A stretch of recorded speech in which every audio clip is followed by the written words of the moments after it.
ISL listening বাদ দেন, আপনি normally একটা ইংলিশের কথা আপনি বুঝেন না। একটা ব্রিটিশ অথবা আমেরিকান পিপল যখন কথা বলে, একটা ফরেনার যখন আপনার সাথে কথা বলে, টেলি কনভারসেশনেও সেটা আপনি বোঝেন না।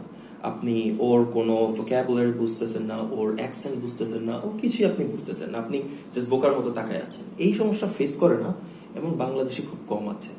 এর কারণটা কি বা এখান থেকে কিভাবে উত্তরণ করব? Hello everyone, this is Salman Kabir, welcome back to my channel. তো আজকে আমরা কথা বলবো how to improve your listening. তো লিসনিং বলতে শুধুমাত্র আইএলস এর লিসনিং না, যে জাস্ট আমি গেলাম আইএলস পরীক্ষা দিব, যে কোনো একটা জায়গায় যে ভর্তি হলাম, ওখানে আমি জাস্ট লিসনিং প্র্যাকটিস করে হয়ে গেল 40 আউট অফ 40 আমি পেলাম, এরকম কিছু না। জিনিসটা it's a long term process. এটা আপনাকে ধাপে ধাপে ইমপ্রুভ করতে হবে। এই যে দুটো আল্লাহ কান দিয়েছে, এই কান দুটো দিয়েছে আল্লাহ শোনার জন্য। এবং কি শুনবো? যেটা শুনবো সেটাই আমরা বলতে পারবো। যখন জন্ম হয়েছিল, যখন ছোট ছিলাম, তখন যখন বাবা মা আমার নাম ডাকতো সালমান সালমান সালমান, এটা যখন আমি শুনছি, শুনতে শুনতে একটা সময় মনে হলো না সালমান ডাক দিলে আমি কিন্তু তাকায় পড়তাম।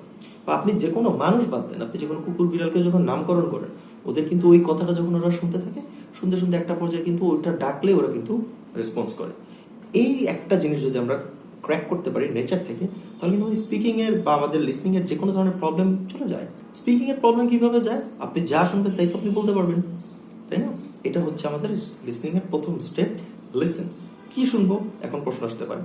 1 number, podcast, documentary, drama, tele vlogs, বিভিন্ন ধরনের শোজ, বিভিন্ন ধরনের ডিবেট, তারপরে হচ্ছে টক শো। এই যে জিনিসগুলো আছে, এই জিনিসগুলো আমাদেরকে দেখার অভ্যাস করতে এবং শোনার অভ্যাস করতে হবে।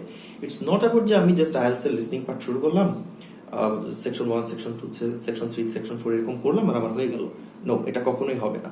আপনি যেটা শুনে অভ্যস্ত না, সেটা আপনার সামনে বারবার বারবার বললেও আপনি কিন্তু সেটা বুঝতে পারবেন না। So what you have to do, first of all you have to start listening. শোনা শুরু করেন। শুনতে শুনতে যেটা বুঝবেন না, সেটাকে কি করব, একটা জায়গায় যে নোট ডাউন করবো, বা পরবর্তীতে সেটা আমরা বিভিন্ন সোর্স থেকে, লাইক ডিকশনারি, চ্যাটজিপিটি থেকে আমরা এটার অর্থটা জানবো। জানার পরে সেই অর্থ অনুযায়ী আবার সেই সেন্টেন্সটাকে শোনা শুরু করবো।